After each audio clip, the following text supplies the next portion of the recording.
Cool. Hey, Anil. Hey, bud, how are you? Very good. And you? I'm good, thanks. It's Wednesday, and I just can't believe no, wait, it's Thursday. Whew, the week is flying by, man. What a gift. I know, seriously. It's funny. You have those days where you think it's Friday. No, actually, it's Thursday. Today, it's Yeah, like, yeah. oh, man, it feels like Wednesday. Wait, no, I'm Oh, a day man. closer to the weekend. Exactly. Enjoy that moment. It's so much. Hey, so much for being in the present. Yeah, yeah. Man, I'm in the past. How about you, mate? How are things on your end? Um, yeah, good. I just had this thought, something I've been thinking about over the last few days, and that's why I asked you to hit record, and we'll see where it takes us. And it's about how we have conversations in general and about how we have conversations. So the way I thought about it was there are a few different modes that you and I get into when we talk. And maybe it's worth coordinating on that and seeing if we can try something new or kind of align on what we're doing. So basically, sometimes you're interviewing me. Hmm. It's like you're asking questions and so on. And, we get into that kind of thing. And then I answer and then I don't say anything back necessarily. And I've noticed that sometimes I don't kind of throw the ball back to you because I'm in this mode of you're interviewing me. So I just should put it just a full stop and just sit there. Sometimes I also feel like you say something interesting and I don't want to take anything away from that. So then I also feel like that should stand on its own. And I also just don't want to, like grab that ball and run with it. But I think both of those apply a little bit to the what I'm calling interview mode. And then there's something that's more like a friendly chat over beers, just like we're just talking and I'm saying something and you're saying something and we're both reflecting and it's just going back and forth like that.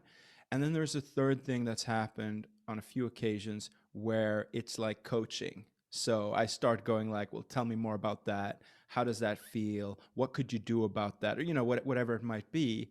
And then it's like a micro coaching session. I would say I go into coaching mode.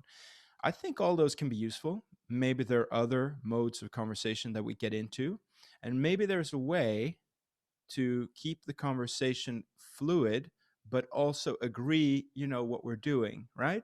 So that otherwise, if I'm talking to a friend and all of a sudden I start coaching, asking those types of questions, it gets weird after a while, and they go like, "What are you doing?" So that was my reflection. What do you think about that? Oh, throwing the ball back to me. Can I take a pause? No, Mm-hmm. I love how you said that, and I think what's actually been quite powerful is just how our conversations have evolved from when we first started to where we are. I Because I started this podcast, kind of doing like solo, those monologues and kind of sharing my thoughts. When I started to speak to you and have these, what started as an interview and saying, "Hey, Fred, I'm going to, take a topic. I'm going to ask you some questions. And then, you're an expert, you're knowledgeable, you're sound. You'll come back and kind of give some real sound advice, even to me, but also to folks listening." And so personally, I've loved how it's kind of evolved from that to being a little bit more discussion conversational. It has thrown me off at times when I've thrown a question to you and you've kind of answered it and you stop and I'm kind of like, right, quick, Anil, think Yeah, of the next yeah. question and like, where is it going to go from here? And so it has me like active, and that's good, but it also kind of puts me in the mode where as much as I want to actively listen, I want to make sure that I'm ready to ask you a question. So how much am I actually processing, having a moment to pause myself to then collect my thought and then so I think it's interesting when you do get into that interview mode, how are you able to have a two-way conversation and almost elicit like new ideas, but listening as much as you're talking. Yeah, yeah. Mm. I've also found that conversations that we've had when the camera's been off have been far more relaxed and far more like just like you said, like we're having a beer, we're having a chat, just catching up and shooting the shit. Hmm. So I sometimes wonder how much pressure the camera puts on us. And in fact, that's why one time I mentioned, hey, maybe we turn the camera off and we just Yeah. kind of do an audio. And we just, again, it's as if folks are listening to two buddies having a chat about, what could be a serious or destigmatizing conversation or topic. Um, And then the last point you mentioned about the coaching, I actually really welcome it. I love it because again, that's the thing when you are able to ask those questions back and you're able to, to dig deeper and go, Neil, what does it really mean to you? So that's an interesting thought, but go further with it, take it Mm-hmm. further. And so in a nutshell, I do find conversations that we have when the camera's off like a lot more relaxing, but Mm. I feel that the dynamic and kind of what you bring and what I bring has just kind of married up really well. And I'm kind of just keen to see how these conversations keep going. And that's why now I say, even when I post, I don't say it's with Fred, it's join Fred and I. Mm. 'Cause I feel like the conversation that we are choosing together and the topic that we are discussing, we both have an equal investment in it. Yeah, yeah. So yeah. So what you're saying there brought up another element for me, which we've also talked about before, which is the planning. So this is very spontaneous, and there is something good about that. We don't know what we're going to say, and something new comes out. But what we could also do is, we have the chat, and then we have the chat after, and then new interesting things come out, and it is more relaxed. Mhm. We talked about doing that once, like doing a dry run Mhm. without recording, and then doing it again, and seeing how that changes things. We're more prepared. Maybe it's a bit more slick. Maybe we've had some practice with certain sound bites and they come out a bit more clearly. Maybe we skip some waffling or something like that. And or maybe it kind of kills it and it becomes less spontaneous, and you expect me to say something and then this time I say something else, and maybe it doesn't work. Um, and the final point on that for me was with editing. That we have a conversation, and it might be the case that if I knew that it was going to be edited, I would feel happier, kind of babbling on. Now I'm always thinking like, is this too long? Is this making sense? And if I was just speaking freely, maybe it'd be like, yeah, we'll fix it in post production, right? Yeah. If this is not a good reply, we'll just edit it out, which we And haven't done yet. we'll start having podcasts with deleted scenes. Oh, this got cut on the editing floor. No, Mm. keep going with the thought though. So where is it leading you to? Well, depending on how we design the conversation, different things are going to come out. So it's about choosing a mode for the conversation, maybe for the whole conversation that we say, okay, now today we're going to try doing it this way, or maybe it's like just from moment to moment in the conversation, if it feels. And I think for the coaching part, it has evolved that way. We both kind of get a little bit ready for it, and I ask you the questions in a different way, Mhm. and then it's clear that like now we're talking about you and your experience, and we're going to stay with that for a few minutes. So I feel like that part has worked, but if there's some confusion about who's doing what, then it doesn't work, right? It's like you choose roles, you choose like a certain band, like bandwidth, a certain band to communicate in, and or channel, and we both have to be on the same channel, basically. No, I'm with you.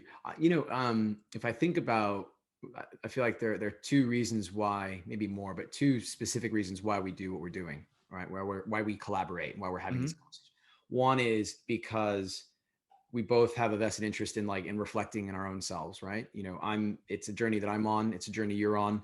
You're coaching. I'm learning. You're learning. I'm indirectly coaching both myself and folks Mm-hmm. that are listening.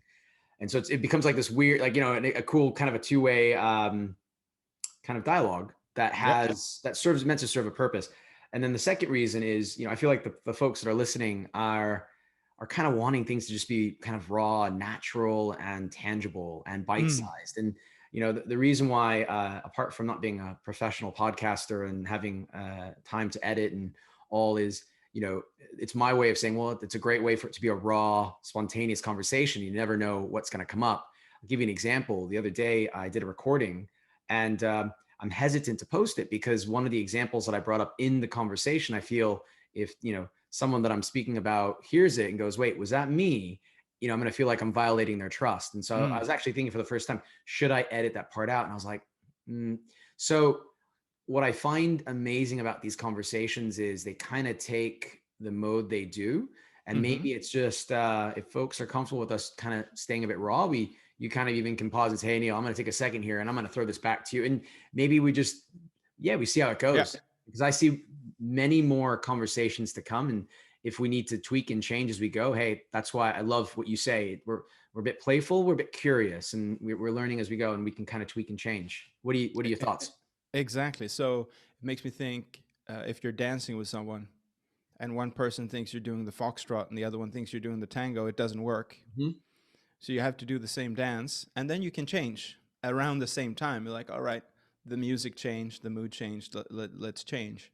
And there's something jazzy about that, like we're improvising together. But it's good if we have the same tools. You know, if we talk about this from time to time, like what are the modes of conversation? What are the different styles of dance in our repertoire? And like, oh, when you go to that, then you lose me, or something like that, right? So we can coordinate and say, as it's come up, like, well, why sometimes, don't you say something back or something like that? Then there is some little discontinuity in the conversation where we both get lost, not in a big way, but just like, wait, what's going to come next? No, and I think so. What I'm taking from that is I love how, again, perfect way to say it. Different styles of dance, different modes of conversation. How do we ensure that we're in sync? And if we fall out of sync, what's the cue to go? Hey, wait, Mm-hmm. are we? Are you?